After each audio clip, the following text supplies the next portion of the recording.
শুভ সন্ধ্যা বন্ধুরা, নতুন আর একটা ভিডিওতে তোমাদের অনেক স্বাগত। তো আজকে কী রান্না করব দেখো। আজকে 3 রকমের রান্না হয়েছে, তার মনে দুটো আমি করেছি আর একটা আমার শাশুড়ি মা করেছে। তো এখন আমি মটর ডালটাকে দিলাম, এখানে 150 মটর ডাল আছে, ভিজিয়ে রেখেছিলাম। তার মধ্যে নুন দিয়ে দুটো কাঁচা লঙ্কা ফাটিয়ে দিয়ে জল দিয়ে দিলাম।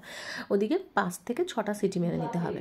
দিয়ে দেখো একদম সেদ্ধ হয়ে গেছে। এরপর ধুয়ে রেখেছিলাম কুমড়ো শাক, সেই কুমড়ো শাকটা আমি ওর মধ্যে দিয়ে দিলাম, দিয়ে একটু হলুদ দিয়ে দিলাম, দিয়ে দুটো মতন সিটি দেবো। তার দুটো সিটি দিলেই এটা মোটামুটি পুরোটাই সিদ্ধ হয়ে যাবে।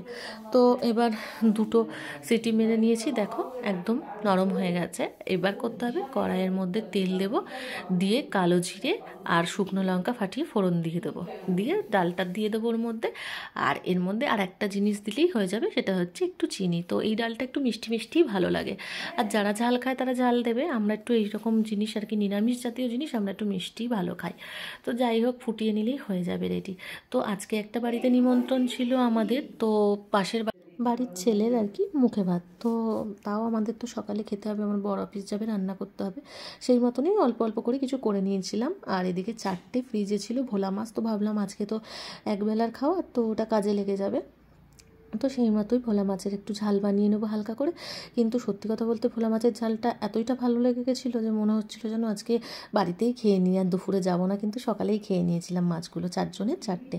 তো কালো জিরে কাঁচা লঙ্কা ফোড়ন দিয়ে নিয়েছিলাম, দিয়ে পেঁয়াজ ভাজতে দিয়ে দিয়েছি। এদিকে দেখো রসুন নিয়েছি, সর্ষে, কাঁচা লঙ্কা, আর তার মধ্যে নুন দিয়ে নিয়েছি, আর জল দিয়ে পরিমাণ মতন পেস্টটা বানিয়ে নিলাম। এদিকে ভাজা হয়ে গেছিলো পেঁয়াজ, তার মধ্যে টমেটো দিয়ে দিয়েছি কুচানো, ওটাও একটু ভেজে নিলাম, দিয়ে মশলাটা দিয়ে দিলাম। আর উপর থেকে জলটাই বেশি দিয়েছি, নিচের দিকে যে দানা দানা থাকে সর্ষের ওটা দিইনি।